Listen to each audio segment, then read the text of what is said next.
directement de l'Équateur, le puissant Hugo Pérez. Hariba! Mesdames et messieurs, pour ma chaîne, j'ai la chance d'avoir un grand catcheur français que je connais depuis quelques années, Hugo Pérez. Peux-tu te présenter un peu pour ceux qui ne te connaissent pas? Je suis Hugo Pérez, le général du ring, l'original général. Ça fait à peu près 18 ans que je suis dans le circuit français maintenant. Je suis instructeur de catch, entraîneur de catch depuis à peu près plus de 10 ans maintenant. Je voyage partout, France, Belgique, Allemagne, Suisse, Espagne, Italie, le Mexique. Donc je catch pas mal en France surtout pour le Wrestling Stars, notamment avec le légendaire Flash Gordon.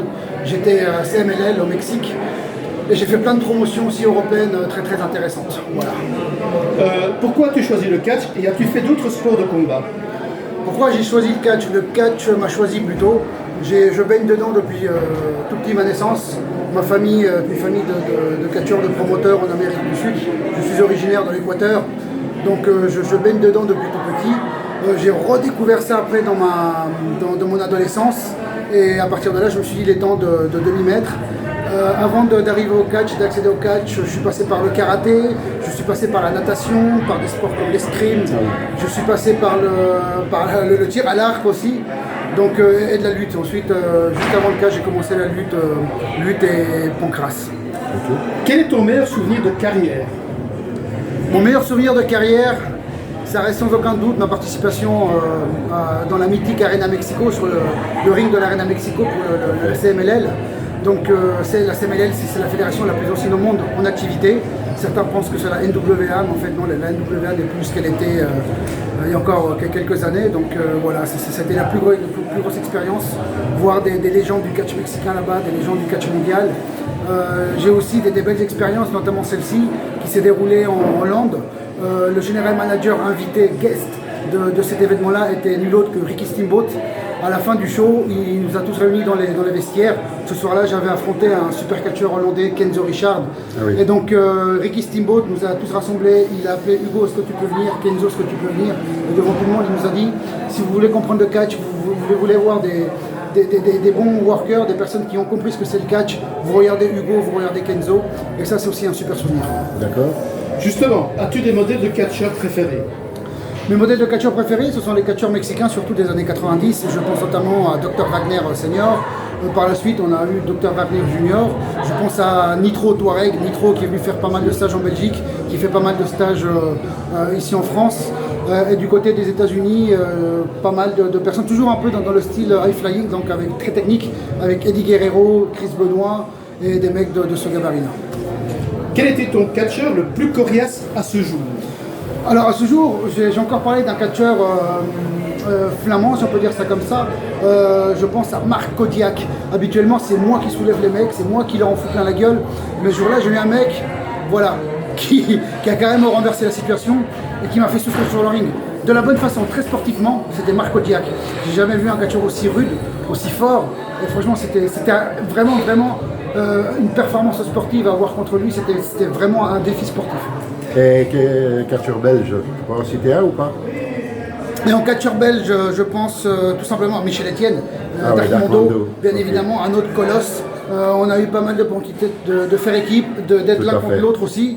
Et franchement, voilà. C'est des gros gabarits, c'est des mecs qui sont encore plus gros que moi, plus grands que moi. Et franchement, c'est un défi parce qu'il faut que j'arrive à les trimballer, comme on dit en français, les trimballer. Mais pour y arriver, il faut que je souffre aussi parce que ce sont des sportifs vraiment accomplis. Ils sont très très bons. Et bien justement, quel catcheur voudrais-tu affronter dans tes rêves ou dans la réalité? Alors, dans mes rêves, pourquoi pas André le Géant? J'aimerais bien ressusciter André le Géant, pouvoir l'affronter. Je parlais de mecs beaucoup plus grands que moi, beaucoup plus pesants, enfin beaucoup plus lourds que moi. Et je pense que André, ça peut être vraiment le défi. T'es-tu fixé un but dans le monde du catch? Et si oui, l'as-tu atteint? Alors, le but, c'était évidemment de pouvoir être debout sur le ring de l'Arena Mexico pour la CMLL, chose réussie. Et la deuxième chose, c'était toujours de perdurer dans ce milieu, c'était de me consacrer davantage à mon club, le Romilly Catch Club, de le pousser, de le faire grandir. Et aujourd'hui, nous avons atteint ce but puisque nous avons réalisé notre premier show le 10 février 2024. Ça a été un succès phénoménal dans notre région. On travaille à fond là-dessus, j'accueille des jeunes, des handicapés, j'accueille aussi des jeunes venant de tout horizon. Et voilà, c'est mon but que je suis en train d'atteindre actuellement. Que dirais-tu aux gens qui disent que le catch c'est du faux, du cinéma? Alors qu'est-ce que je dirais aux gens qui disent que le catch est faux, c'est du cinéma? Si on part du principe que le catch est faux, dans ce cas-là, tous les sports de combat sont faux.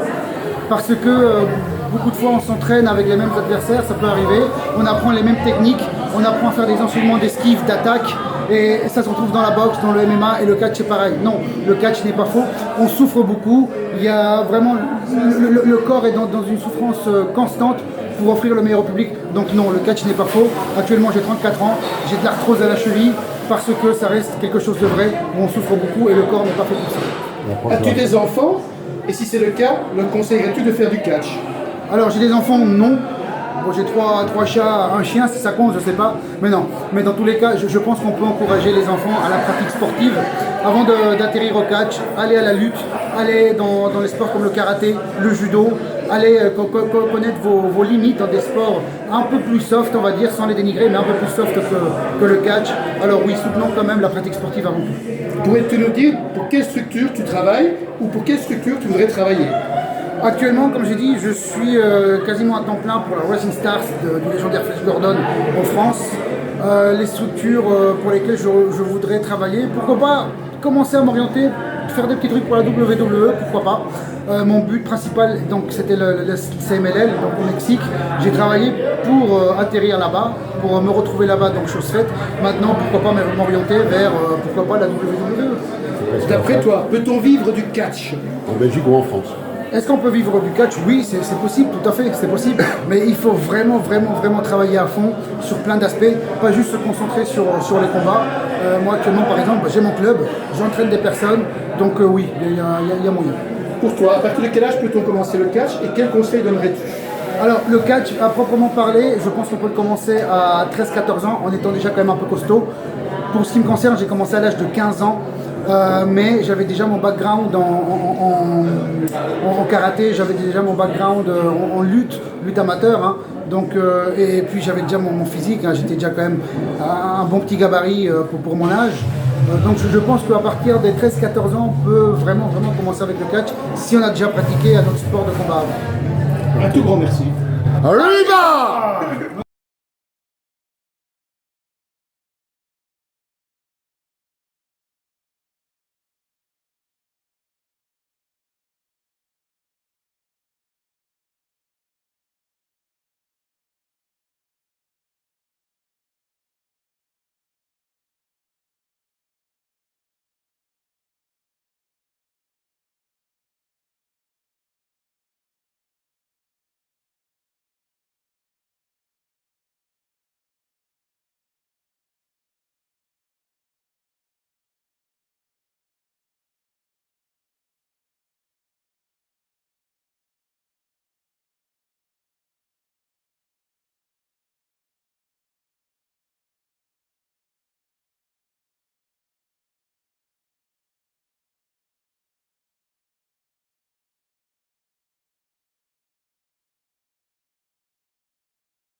Directement de l'Équateur, le puissant Hugo Pérez, Hariba.